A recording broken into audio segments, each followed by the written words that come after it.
Part two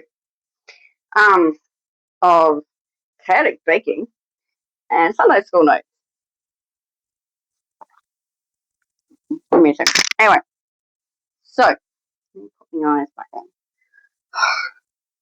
Okay, so this column is actually technically two columns, but somehow I ran out of space and didn't turn a page. So let me just whisk me egg and me milk. Anyway, so we got how can we use God in our everyday life, right? Okay. Because I need my stove because I have no bench space in this house. Bloody annoying. Anyway, so what do we got? We got reflecting on what we're doing, that kind of stuff, processing. So in this one, I use the example that my best mate and I, because someone said complaining, and I'm like, well, I need to complain, but I complain to my best mate and she complains to me, and we complain to each other in a way where we can just scream, whatever it is. Kids being a pain in the butt because we got a bloody bed. My first attempt to have a child, still awake apparently. Anyway, life and exes and co-parenting and that kind of stuff, and just being able to go and scream it out completely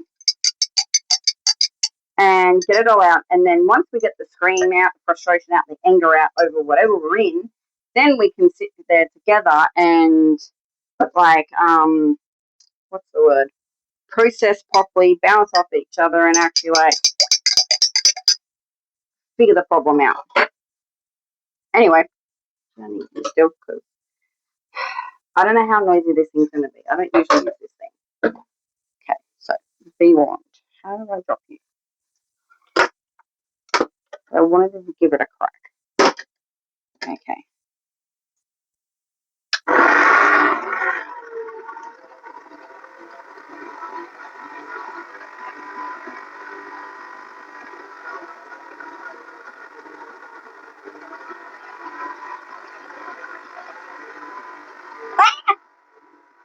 Why do we have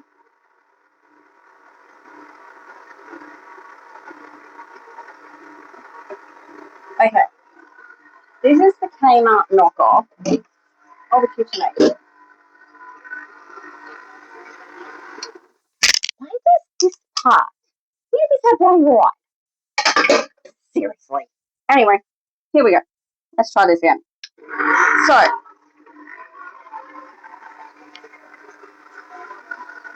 let's stick that on the stove. Okay, where am I?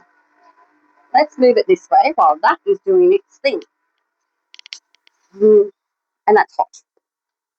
Okay. Keep on wearing an apron. Anyway. So, where was I?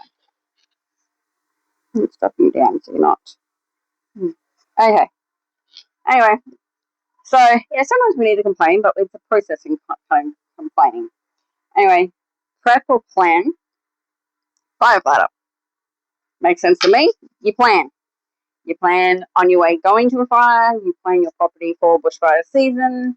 That kind of stuff. I am now planning my garden for next year because I know I'll be here next year. And we're getting our garden beds built, filled with soil, conditioned, all the things throughout winter so that the second that spring hits, we can start planting stuff, and we're going to be planting, our winter veggies, broccoli and baby spinach for some bloody reason. I don't eat the stuff that looks like horse poop. Anyway, it's a running argument in my house. Some of us eat it, some of us don't, and I'm the big reason why we don't. Anyway, so prep and plan, focus. So keeping Lord as your focus, no matter what is going on around you. Having patience, because you might be stuck in a situation and you can't see the end, but you need to have patience until the end comes and you're through that situation, if that makes sense. Serving people. I'm a firefighter. I get great joy jumping on a fire truck, going and helping my community, that kind of stuff. I'll probably take some of these scones over to my neighbour and stuff. Bless others, same thing. Go and take scones to my neighbour. Look for Christ in every situation, no matter what, because He's there. He might be holding you instead of standing next to you. Trust God. Again, He's with you. You may not realize He's with you, but He is. Your patriarchal blessing. So, like, if you've got your patriarchal blessing, I'll probably have to do a video on that. Actually, let me know if you want a video on patriarchal blessing. But yeah, so if you've got your patriarchal blessing, remember what's in it, study it, memorize it, kind of thing. This kind, in very, very layman's terms, and people who are a little bit more knowledgeable and a little more philosophical and a little more whatever than me, it's kind of like the plan for your life, kind of. There's a lot more to it, but like to be as layman as heck about it. Remember your covenants. Stay on the path. Hold that bloody rod. And yeah, and then how can we not have like the opposite of that list? I can't remember. Attitude and adversity. So having a bad attitude kind of thing. So again, blaming others, having doubt, complaining, woe is me, to victim mentality. That's pretty much it. I actually missed a few because like I tried to like put a cross next to all the ones that were good kind of thing, but like apparently that didn't work. So one was, where did it just bloody go? Setting boundaries. So what I mean by that, because that was my thing, setting boundaries as in knowing. Okay, so I was trying to do my. It's probably going to end up a third part. Anyway, I have been putting off some family history stuff, and I've had the name Mary Flanagan flicking in my head, going on and on and on in my head, go over and over and over again. And I know there's a Mary Flanagan in my line. She's a convict that got shipped out here to Australia from Scotland, Ireland. Should know, Flanagan. Anyway, I have them all in my tree, so I'd like to try to remember which one is which and which is where and blah.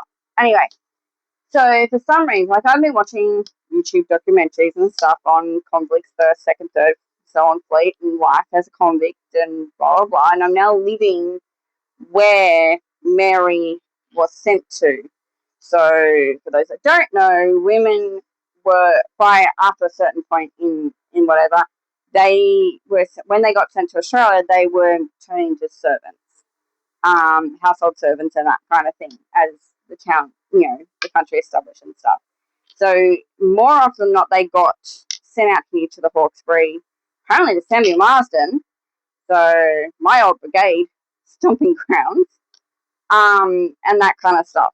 So anyway, but I kept scrolling on TikTok and I kept watching TV and crappy stuff on YouTube and whatever, and not really paying attention to this name in my head. And I had to set the boundary to go get off TikTok, get off the social, get off whatever it is, and go and look up and follow this bloody name, because it turns out she is a lady, is in a Lorden lady. And how is she a Lorden lady? And how the hell she went from being a lady and having a title to being transported to Australia as a convict? Part 3.